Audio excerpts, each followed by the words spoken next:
get started now. So thank you for coming to our talk. We're going to talk about the Fedimint Lightning Gateway and the progression of the Lightning architecture over the last few years. So let's get started. So just a quick introduction. This will be a talk between myself and Joshua. My name's Justin. I go by Mr. Cool Guy on Discord. My background's in databases and cloud computing. I've been working on Fedimint since about August of 22. I've been supported by Spiral and OpenSats, so very grateful for them to be able to work on this full time. And I'm the organizer of the Minneapolis BitDevs, which is a lot of fun to do. Yeah, my name is Yosha. GitHub handle is Joshi-san. By training, I'm a mathematician, and I joined the Fedimint project April last year, and yeah, I'm supported by Spiral, so shout out to them. And then also, massive shout out to all the other contributors. There's been a lot of people that have worked on the Lightning Gateway, and it wouldn't be possible without everyone. So. Okay, let's dive into what we're going to talk about. This will be primarily just an engineering talk about how the Lightning Gateway has evolved over the last 2 years and how Lightning works inside Fedimint. So we'll give a little bit of background and motivation for why this thing, a gateway, even exists. Talk about the architecture and how it's changed over the last 2 years. Then we'll get into specifics on the Lightning protocol, the smart contracts that Fedimint uses to send Lightning payments. So we have what we call LNV1, or our first iteration of the protocol. That's what's in production right now. And then we also have a new protocol that's going to roll out with our next release called LNV2, and Joshua will go into the details on that. And then we'll also talk a little bit about some of the newer stuff that we're releasing with LDK and other things that we want to work on going forward. Okay, so a little bit of background and motivation, like why do we even have a gateway?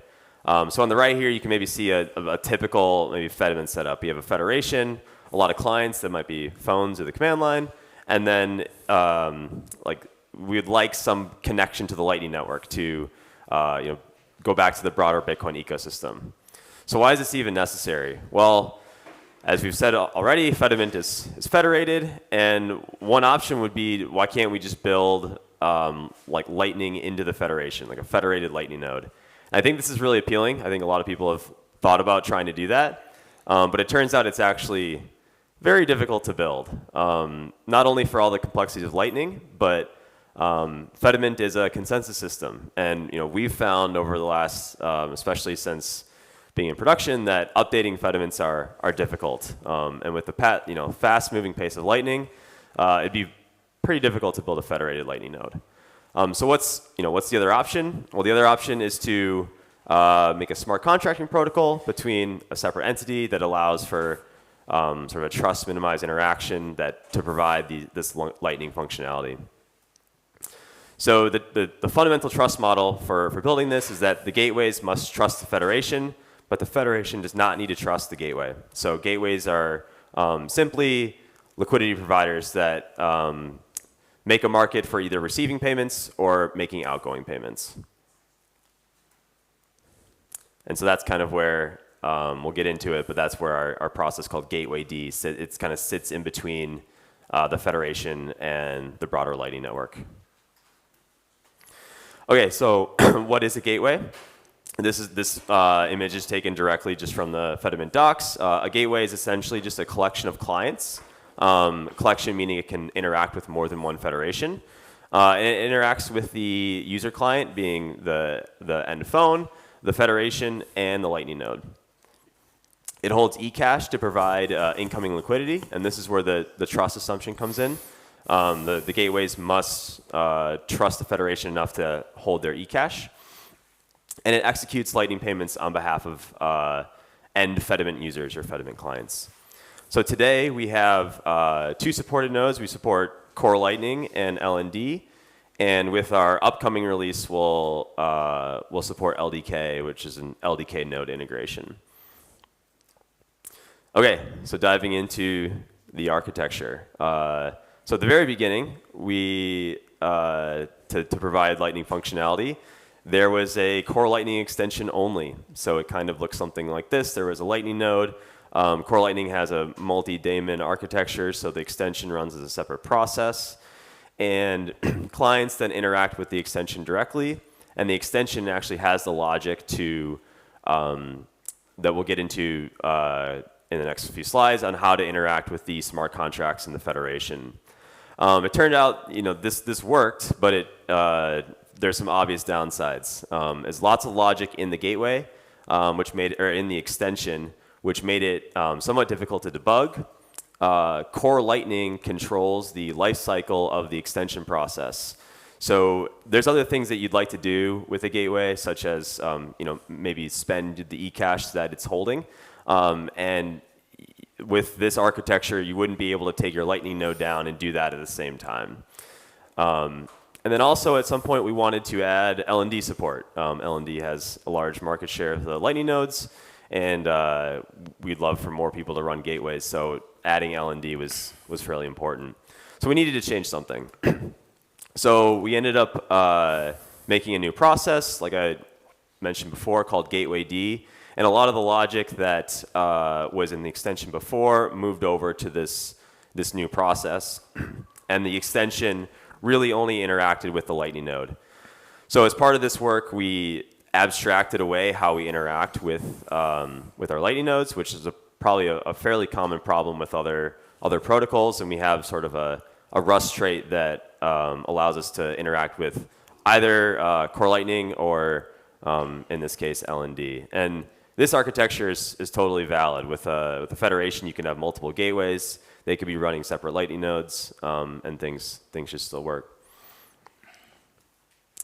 Okay, so now we'll get into the actual smart contracts and how what we call LNV1. This is what's currently in production for how Lightning works. So there were kind of 4 separate use cases that we wanted to cover.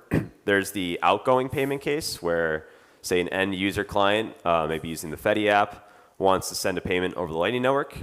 They then talk to it would maybe go from the client to the federation through the gateway and out. We'd also want to support incoming payments over the Lightning network, so you can receive from your favorite Lightning wallet. But maybe more subtle, we'd also want to support like intra-federation payments. So maybe you have 2 clients that don't even know they're in the same federation. One shows them an invoice, one pays it, and you'd like sort of that to actually be an ecash transfer.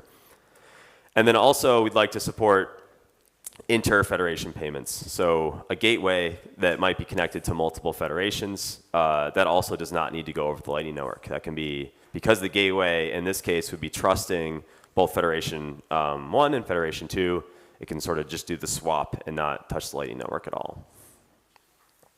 Okay, so how do we do this? So we essentially have a set of smart contracts. We can go through the outgoing payment case first. This is what the contract looks like. It has a hash, it has a key, it has a time lock, a redeem key, and then a cancel flag. So if you squint at this closely, it looks very similar to an HTLC. The hash is essentially what locks the contract. The gateway key is the key that is allowed to claim the locked ecash. And the time lock is the time lock portion. If the gateway has not claimed it by then, the user can then withdraw their funds. And that's what the user key is for. It's used for claiming the money back on a refund case. The cancel flag is used sort of as a short circuit. So it's not a great user experience if the payment fails for the user to have to wait till the timeout to reclaim their money. So what can happen in LNV1 is that the gateway can flip this cancel flag and withdraw their money immediately. So what that looks like is the client, the end user, would then interact with the federation and create the contract in the federation. The user then directly talks to the gateway and says, hey, gateway, if you can pay this Lightning invoice for me, you can withdraw this ecash that's locked in this contract. So the gateway then pays the invoice, gets the pre-image back, and it uses that to claim the contract that's in the federation, and it gets paid. It gets paid its ecash. Okay, incoming. How does incoming work? So in LNV1, we have sort of two constructs. We have what's called an offer, or incoming contract offer, and the actual incoming contract. So the way to think about this is the offer is sort of the amount that, as the comment says, the amount that the user is willing to sell the pre-image for. So the user essentially puts up the pre-image with an amount for sale, and crucially, the pre-image is encrypted to the federation's public key. So it can't just be stolen without ecash being paid to the user. So what happens is the user creates this offer, and that gets put in the contract. And then it generates an invoice, and it sends that off to whoever wants to pay it. At this point, the Lightning node just waits, and it waits for the payment. And how we do it in LNV1 is we have a HGLC interceptor. So the Lightning node actually intercepts the HGLC that corresponds to that hash. And the gateway then says, is there an offer for sale for which I can buy the pre-image for? In this case, there is. And the gateway then is responsible for funding the incoming contract. And the process of funding that incoming contract then tells the federation to decrypt the pre-image, which is returned to the gateway. And the gateway can then, and then the user can then claim the ecash that was locked in the incoming contract. So this is where the gateway needs to have the ecash, because the gateway is the one that funds this incoming contract. Okay, intra-federation. So how do we do like short circuit lightning payments when there's two clients that are in the same federation? Well, we use the same constructs. So the receiving client still creates the incoming offer that gets put in the federation, and the sending client is then sent the invoice, and they try to pay it.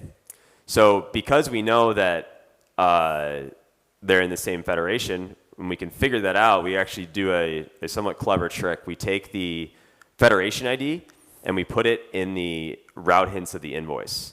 So we're kind of abusing that field a little bit, and assume that the Fedimint client on the sender side is smart enough to be able to look inside the route hint, reinterpret it, and say, is that federation ID the same as the one that I'm a part of? And if it is, instead of actually creating the outgoing contract and contacting the gateway, it can just directly fund the incoming contract itself. And once it does that, the receiver is able to claim that and get its ecash. Okay, and then how do we support inter-federation? So it uses the same building blocks. In this case, we actually use all three. So just on the left here, we have the incoming contract and the outgoing contract. In this case, the receiver would first create the offer in Federation B, create the invoice, send the invoice over to the sending client. The sending client is only connected to Federation A, so they then create the outgoing contract and then tell the gateway, hey, can you pay this contract? And the flow here for either of these is the same. They don't even know, like they think they're just paying a normal Lightning invoice. The trick here is the gateway is now able to determine, oh, I'm actually connected to both these federations. And it can go look up, is there a pre-image for sale in Federation B that I'm able to satisfy this outgoing contract with? In this case, there is, and the gateway can then fund the incoming contract, in which case the receiver can claim their ecash. And as part of doing that, the pre-image is revealed, and the gateway can then reveal that to the outgoing contract in Federation A and take its own ecash. So the gateway doesn't lose any money there. It actually might gain some money via fees. Okay, so that's sort of how the protocol works. We've had that working for a long time. And one thing we realized while we were building this is Gateway D must, and the user client in general, must be robust to crash and failures. All the interactions that I described there, they can fail at any time, right? So this is a code snippet of our code from a while ago.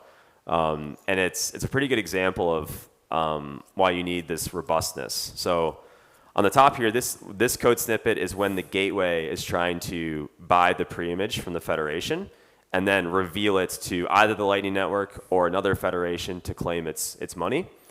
And if you look closely at this, you can see if the gateway crashes right here, so it buys the preimage from the federation, but it crashes before it actually claims the contract, then it's never going to get its money back. It just funded a contract and it was not able to be paid back, and so it ends up sort of footing the bill.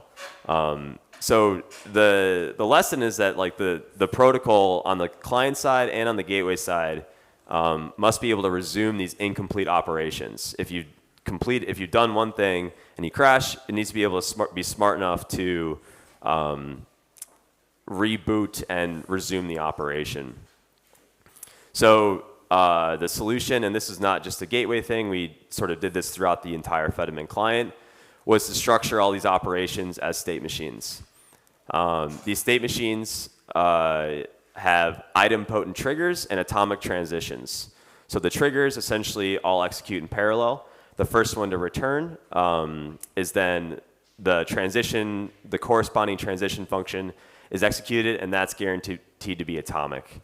So as long as we can structure all these operations inside these state machines, the client is essentially guaranteed not to lose money. So I won't go into all the details on all of our state machines. We'll talk more about that in the V2 protocol. But here's an example of one of the state machines we have on the gateway side.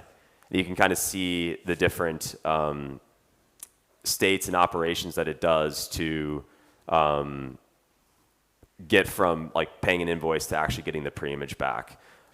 We obviously only covered the success cases in the last 4 slides, but we also have to handle how you do refunds. So say if the Lightning payment fails, say there's no route or something, the escrowed ecash in the federation needs to be refunded back to the user client. Yeah. So you say like it can't crash or else like it won't complete. Will the data have to be persisted, or can it be like when it's resumed, can you sort of like recreate the data along the way, like or do you need to like write the data to disk and then it can crash? Yeah, what happens, the state machine, during the transition functions, it has like a lock on the database. So anything that you need to persist during that, it has to happen then, yeah. So it is persisted to disk, yeah. Okay, so as I mentioned earlier, this was our V1 protocol. This is what's in production right now. But if you squint hard enough, there are a number of issues with the protocol. So we can go over some of these right now. So the first one is contract mutability. Both the outgoing contract and the incoming contract are mutable in the sense that they have data in the federation that either the client or the gateway can change. It's not a fundamental problem, but it makes the code somewhat hard to reason about, and you have to figure out what state it's in. An example of that is this canceled flag in the outgoing contract. If that's true, then the client can then reclaim its money, but you sort of have to be able to look at the state of that to determine that.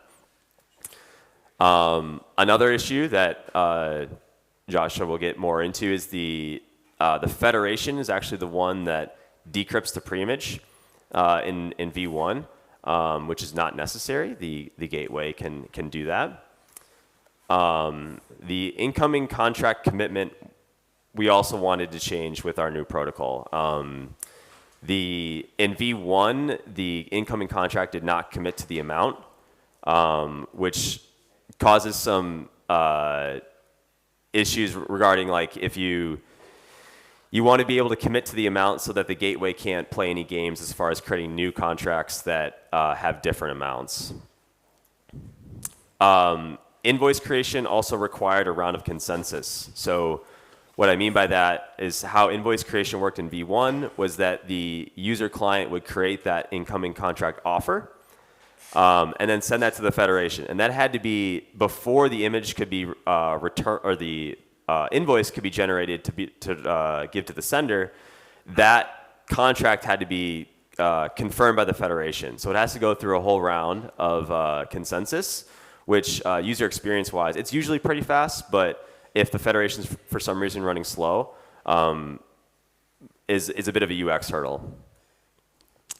We also, in V1, we used HTLC interception to detect these incoming payments, which made things a little difficult. Essentially, what we did is in the invoice, the receiver's pub key was fake, and it was sort of a fake last hop.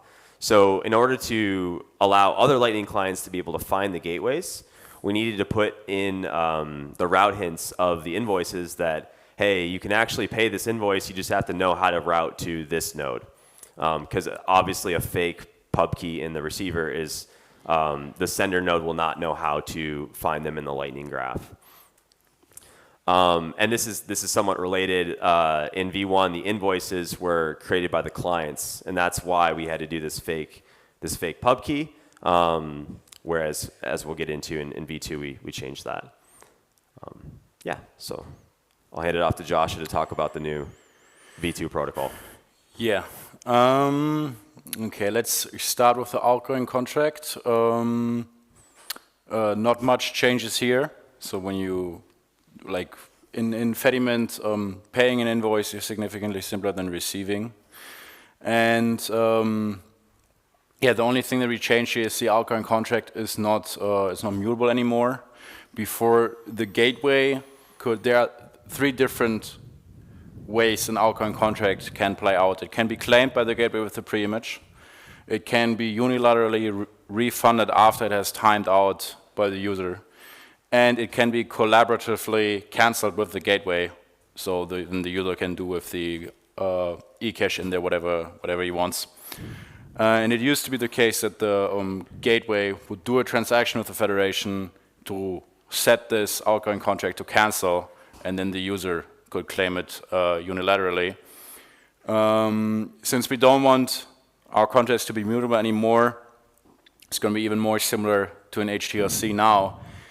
Since the gateway is going to give the user a signature that confirms its cancellation. So it has a static public key, which is the claim public key that he would otherwise use to claim it, but he can sign the hash of the contract, and that means it forfeits the contract to the user. And the user can then use this so-called forfeit signature as a witness. So the structure with LNV2 of the contracts is you have the immutable outgoing and incoming contracts, and then they have different branches to be consumed as inputs in a transaction, where you then provide a different witness variant and associated witness data. And witness data might be the forfeit signature, it might be a pre-image. Yeah, or in the case of like the unilateral refund due to timeout, there's nothing in the witness besides this variant specifying I want to use a timeout here. The incoming contract here changes a lot. There was kind of the whole idea behind doing LNV2. That's what I started out with, because originally, as Justin had explained, when the client encrypted the pre-image, it could not commit to any public data while doing so. And in order to assure that a certain amount, namely the amount in the invoice that it actually gives to the person wanting to pay him, is paid for this pre-image, it needed to do a transaction with the federation which doesn't have any financial value, which is weird for many reasons. It doesn't have any financial value, and the only reason of which is like register with the federation an amount for this encrypted pre-image. And this broke our transaction structure. It increases interactivity between the client and the federation, and it's just very ugly as well. I think it's like non-financial transactions there. It only has an output, doesn't have inputs. Output is 0 value. It's weird. So what we've done instead is here, well, we developed a completely custom threshold encryption scheme that allows to encrypt the pre-image, and also while you encrypt it, you commit to like a SHA-256 hash of public associated data. So when you want to decrypt the pre-image, you always have to supply this associated public data with it, and then the federation can check the contents before it starts the decryption. And there are many multiple of conditions put on that that are committed there to. Most importantly, the amount for which the federation can decrypt this pre-image. So the advantage of that is now that when you want to generate an invoice, you don't have to do a transaction with the federation anymore. You can just generate this incoming contract, and then you send this to the gateway, and the gateway will give you an invoice for the same amount that is in that contract. Technically, in the contract is a bit less, because the gateway obviously wants to take a cut there. Yeah, so therefore, if you set up the receive, there's no interaction with the federation. We don't create a Fedimint transaction to do it. That makes this much simpler. Also on the client side, there's no state machine that needs to handle this. This is like a regular, it's just an HTTP call to the gateway, some cryptography in there. Yeah, and off you go.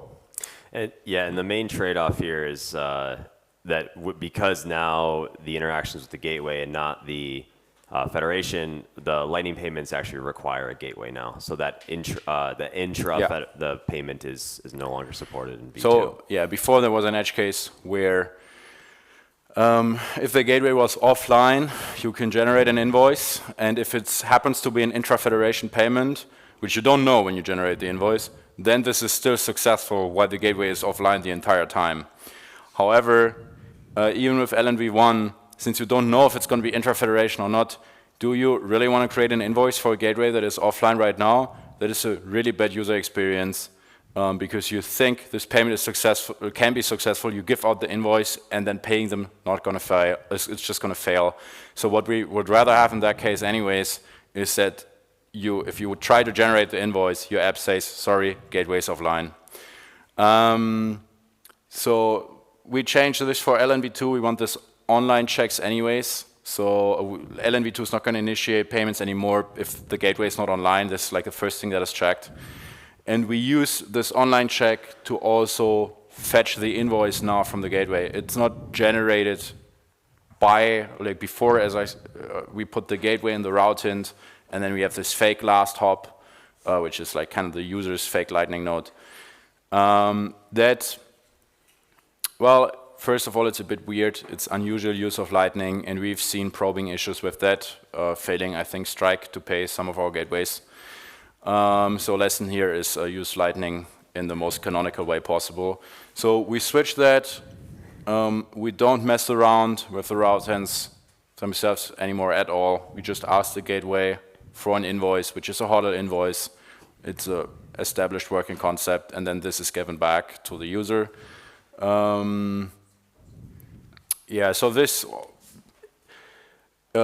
like significantly simplifies the whole receive flow as well, and has the additional benefit of getting the cryptography for this in-house instead of further relying on like an outside, somewhat outdated package. Yeah. Okay. What do you have here? Sorry, this was the outgoing flow. Yeah, this is the outgoing flow. So maybe we can go into the state machines a bit here. First state is called funding. So we are focused on the user client state machine here. First state is called funding, which is a transaction that has the outgoing contract as an output, and it has ecash as an input. We wait for this to be confirmed. This can be rejected. That would be due to a programming failure only. Otherwise, the transaction cannot be rejected. Or if the federation's offline. I think if the federation is offline, actually, that should hang here until the federation comes online. Yeah. Yes. Yeah. We should. Oh, sure. Yeah. And the thing is, what the worst case scenario is here, we stop retrying, and then we actually, this transaction is successful because it is out there and it is valid. So it might be like just stuck in one of the guardians, we stop retrying, and then this transaction is still confirmed with our money, the ecash is gone, and that we have an outgoing contract created that we are not managing anymore. So yeah, that money would just be lost then. Until we recover, of course, then this outgoing contract would be recovered. And now we enter the funding state, which is, yeah, the interesting state here. So we do an HTTP call, like we create the outgoing contract, we do an HTTP call to the gateway and say, here's the outgoing contract with the federation, here's the invoice, the amounts, expiration, etc. of the contract in the invoice, they match up. They comply with certain parameters the gateway requires to initiate the payment. And then, in most of the time, the gateway will answer this HTTP call with the pre-image for the invoice, in which case the client shows the gateway as shows the payment as completed to the user. That is all the proof he needs. He has a pre-image. It was released by the receiver. Yeah. Otherwise, there are two options how to refund the gateway, and that is the next most likely option. The gateway could not make the payment, and it returns the forfeit signature, also through the HTTP call, and then the client will use that then to construct a witness and cancel the outgoing contract. In the worst case, gateway goes offline, contract times out, probably within like 500 blocks or so, and so like 3 days, and then the user will refund the outgoing contract unilaterally. Yeah, state machine on the gateway side is not that important. Okay, yeah, receive, much simpler. So also we just focus on the user client here. When we have created the invoice and given it out, we also have created the corresponding incoming contract. And now we're just waiting for this incoming contract to appear, to be like appear as an output. So we create a state machine that takes the contract ID of that incoming contract, which is just its SHA-256 hash, and it does a single WebSocket connection to the federation and say, I want to wait, like notify me when the contract with this contract ID appears, and then it just waits, you know. And at some point, the gateway might fund this contract. And as soon as it is confirmed, this web subscription is going to return success. And the gateway will, like, in the user's client can now show the payment as immediately completed because it knows that the incoming contract is valid and it can later claim it. So we don't even need to wait to claim it for showing this, like actually issuing the ecash until we can show it as completed to the user. Just by the contract ID, which is the hash, we know that exactly the contract that we have generated has now been confirmed, and therefore we know we have a valid witness, as long as we don't have any programming out there, and we'll be able to claim it successfully and issue the ecash. If it never shows up, the state machine just expires, yeah, and we assure that if the state machine expires and stops looking for the incoming contract, the incoming contract can actually not be confirmed anymore. When we encrypt the pre-image, we as part of a public data that we are committing to, we put a Unix time in there, and we say, okay, this is the latest time that you can decrypt this pre-image. Any later, don't do it, and if the gateway still tries, it will be declined.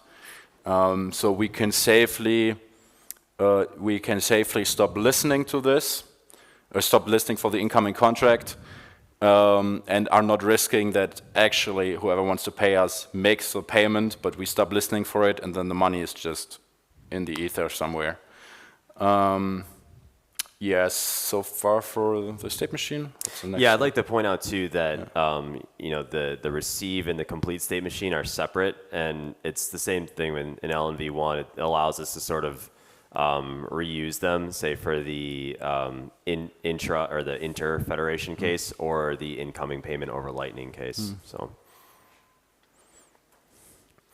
okay, so that was LNV2. Let me add one thing here. So as I said, the gateway node generates the invoice, which has aforementioned benefits.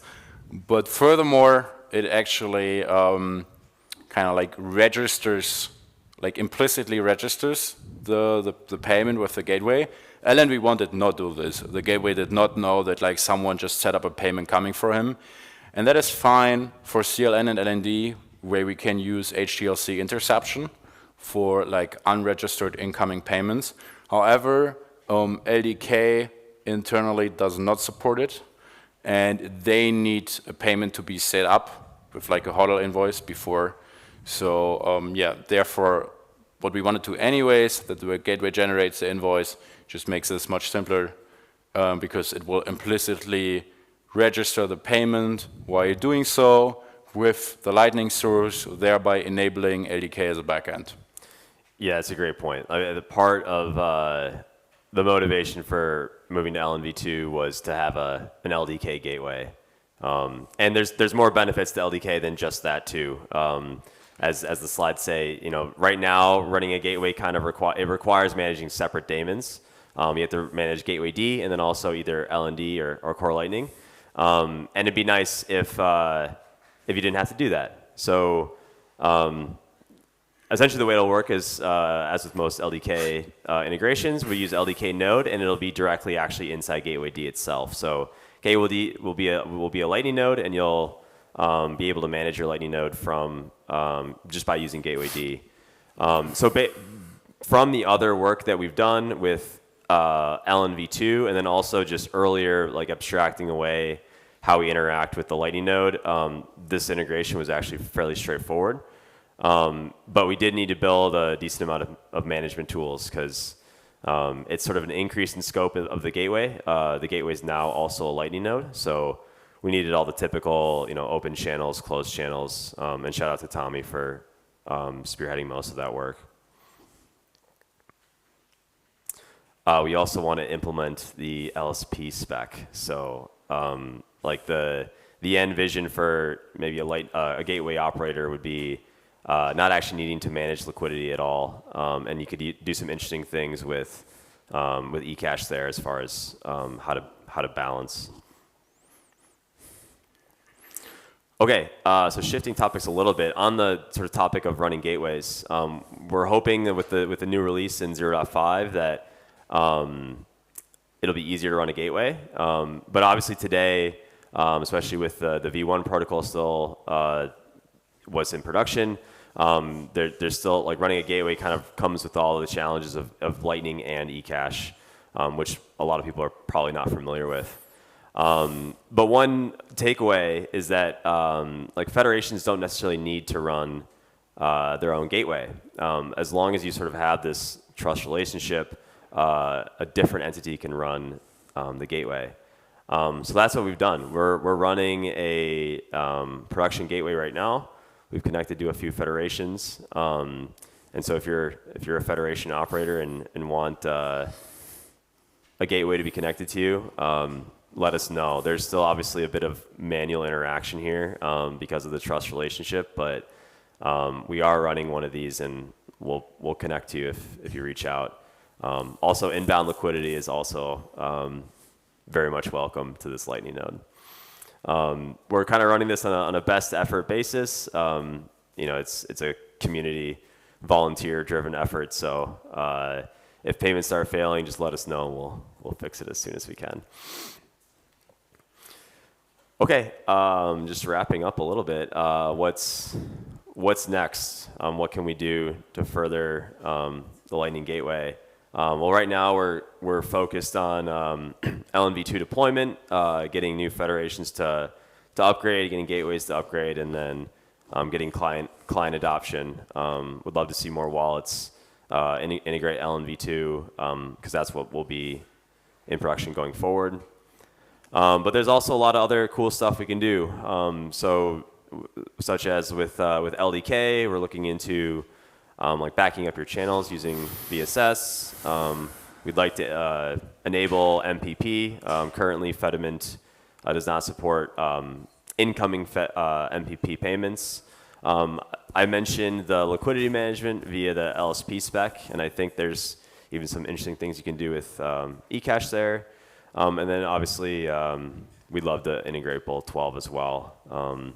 Send support for Bolt 12 is a lot easier than receive, so we'll probably tackle that first and see when we can get to receive. Okay, that's all. One more thing I forgot to mention specifically on LDK. I want to explicit, like we built this on LDK-node, not directly on LDK. And I would like to explicitly credit the LDK-node folks as they made the API changes necessary to enable this. The thing is with the gateway can run on it could almost run on a custodial backend, but not quite. For sending it could, but for receiving we need a little bit more hooks. So we like almost need like just a very simple full node interface, but not quite. And LDK-node in their 0.2 version, they implemented this this like full node interface, which worked for send but not for receive. And then they like introduced more hooks into their API, and pretty much built like the perfect API for us that we could have asked for, which does exactly what we need and nothing we don't need. So yeah, this was extremely helpful and made this LDK gateway, which is probably becoming our preferred gateway, to be honest, possible with only a few calls. Yeah, so it was great. What node are you running? The one I mentioned here. Yeah, what Lightning node is on? This is this node is LND. The LDK release will be available in 0.5, which will hopefully be cut soon after this conference. Yeah, and yeah. So as you said, we are running one ourselves in an effort to dogfood our own software and verify that we actually get like consistently low latent like payment latencies and high reliability in practice. And we're going to do the same thing. So this one is on LND. Because the LDK gateway requires Lightning V2. But we will spin up the Fedimint Gateway V2, have 2 deployments, and this V2 will obviously run LDK. So then we can like, verify all of this in practice, track payment latencies, et cetera, et cetera. That is something that was not explicitly mentioned in the thing that we can do next, because it's not that obviously of a feature, but a lot of the work we do is just reliability, latency, reliable, low latency. These are the flashy features, yeah. Yeah, those are the flashy features. They look good on a slide, they're easy to understand, but cutting down on your tail latencies is also, in our opinion, very important for the user experience to establish like trust in the system for non-technical users. Like everyone gets anxious if their payment takes 20 seconds every now and then. So that is something that we really want to avoid. And yeah, we take a bit of, with LNV2, with the gateways, we take a bit of a different philosophical approach there with the registration. While before, gateways could just come and go and like register themselves for service. The idea there being, well, and gateways are untrusted, so everybody can do it, like a Lightning routing node. With Lightning V2, guardians have to manually register the gateway. It's a simple process. You just take the URL and you paste it in the Guardian UI, and then your clients will start routing over them. So the guardians, like one of their jobs is to like curate a small set of highly reliable gateways because it affects their user experience greatly. That's why, you know, we started to run our own gateway. It's worth mentioning that doesn't change the trust model around a gateway. It's mainly about user experience. No, like what you trust the gateway for is making your payments fast. And if your payments take 20 seconds on a gateway, that's just not a great user experience. And yeah, we want to avoid that, and guardians should be able to avoid that. Yeah.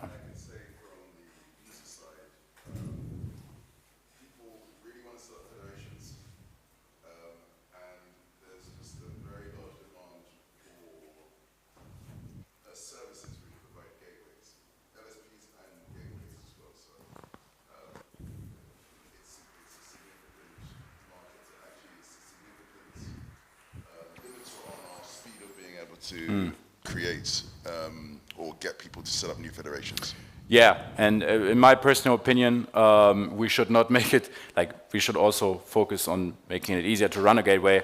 Yeah. But if someone wants to start a federation, the answer should not be, yeah, we made it really easy to run a gateway. The answer should be, we're just going to be running one. We start off with that, and we bootstrap federations like this, and then in the long run, if they come to a level where they say we have such a volume, we have someone who can like provide a gateway as this of the same level of quality that we do, just for our own federation, because our scale is that big enough. Then they can transition to their own gateway, and they can maintain ours as backup.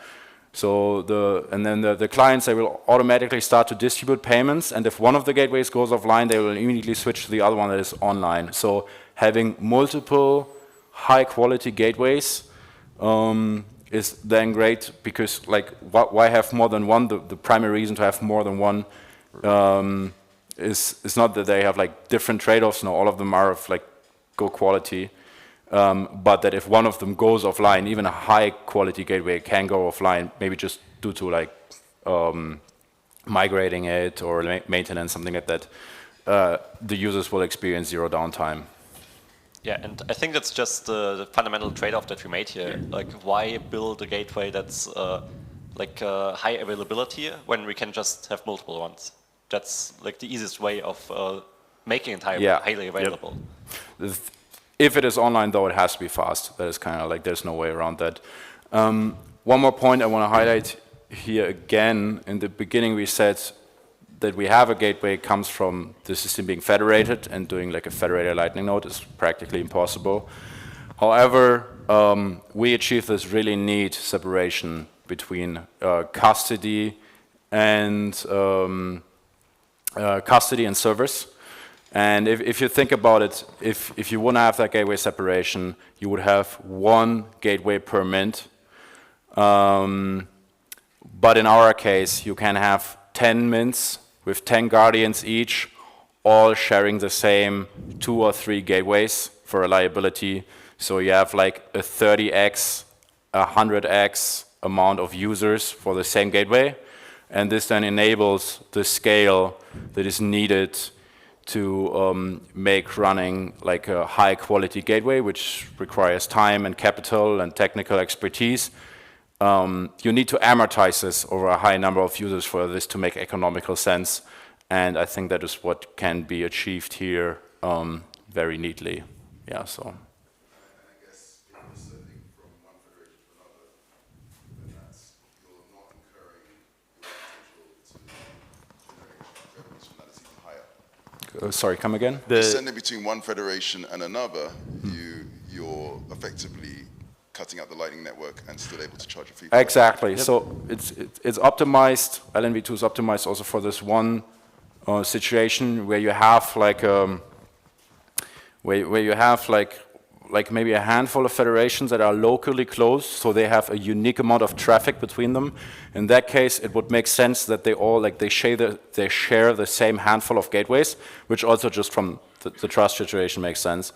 And then the payments would never go over Lightning, and you would save on the Lightning fees and you would save on latency. So you would see extremely fast payments with like second or like at most 2 seconds.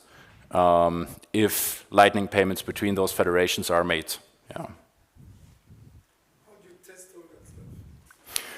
Yeah, we got a pretty extensive testing framework. So as I said, we have like 3 different backends. So let's just go through the like. So for like the Lightning v2, first of all, we have like full test coverage for the consensus. Every branch that is taken, since we split it up with like the different witness branches, we can like in our test suite, every single consensus branch and every single state machine branch on the client is taken. It's executed once. And then furthermore, in the integration testing, so all the failure cases there are also tested, or the misbehavior from the gateway LDK.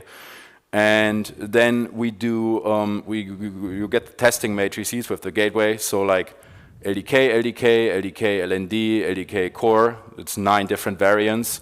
And then we got the option of like, then we get another multiplier where we have like same federation, 9 different combinations of gateway that a client can pay with, and then 2 federations connected to the same 3 gateways, also 9 different variations of payments that we route.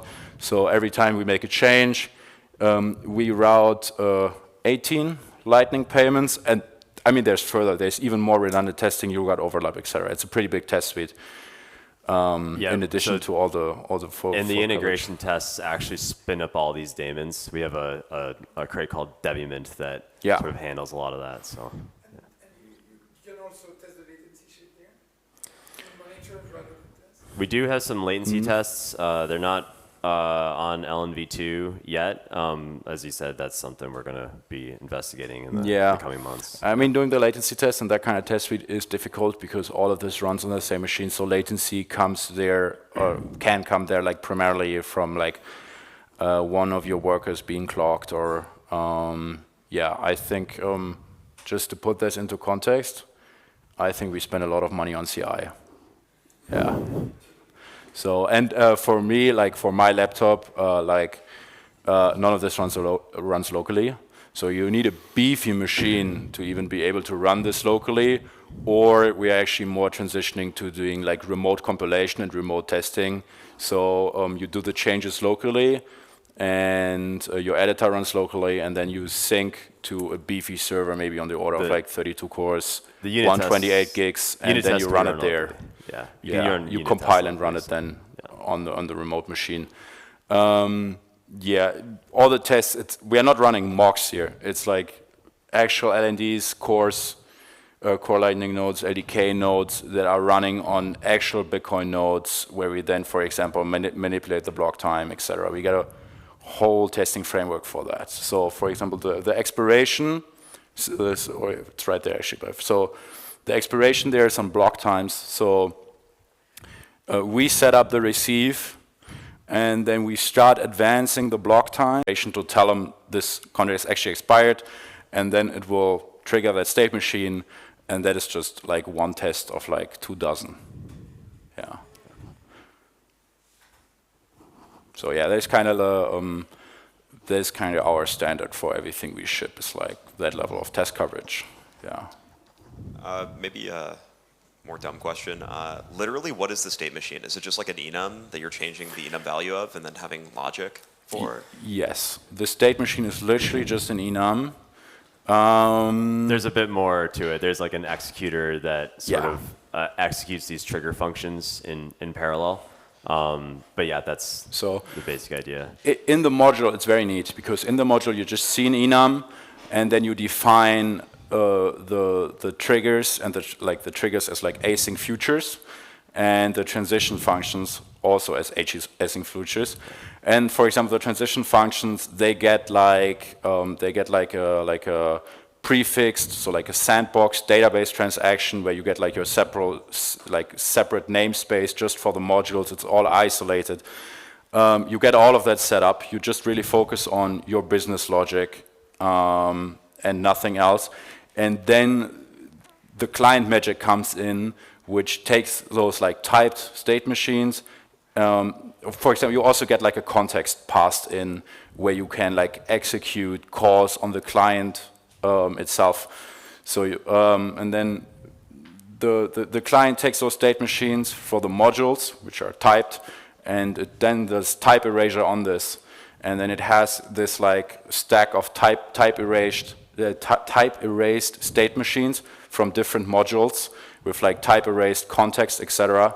And then it will execute all those triggers in parallel, and whatever state machine, whatever triggers returns first, it will enable that transition, and then it will create the database transaction, it will create the context to pass in the triggers, and then on the transition it will create the database transaction to pass in, and it will like pass in the prior state as well, and it will do all the casting in between, so it like downcast to the corresponding type. So that is, you don't have to do this if you write a module. Like it is very simple in the code, like defining a state machine, like just enums and HTTP calls and yeah, and stuff like that. Yeah, Lightning is just one example of a module you can build on in Fedimint. So Yeah. the Mint module works the same way. All the clients do the state machine logic. So. Can you do like static analysis to determine like if you're missing like state machine paths or like possible steps? Well, static analysis on this is, would be a bit difficult, but we have for Lightning V2 we have done this by hand. So the tests are kind of built in a way that you like shut down certain parts, or we have mocked out the gateway, for example. So we can the mock gateway can be, depending on what type of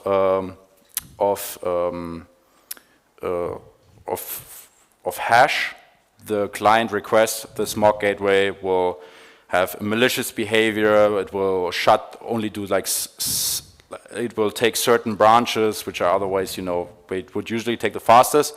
It will either take the first or the second. So in the test, you know, the gateway took that branch and will exhibit that behavior, and so you know that this state,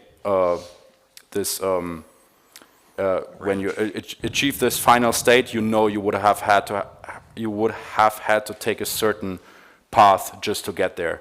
So yeah, this is just done by hand. Yeah. Gotcha. Cool. Thank you. We got a few more minutes, otherwise we're almost done. Any other questions?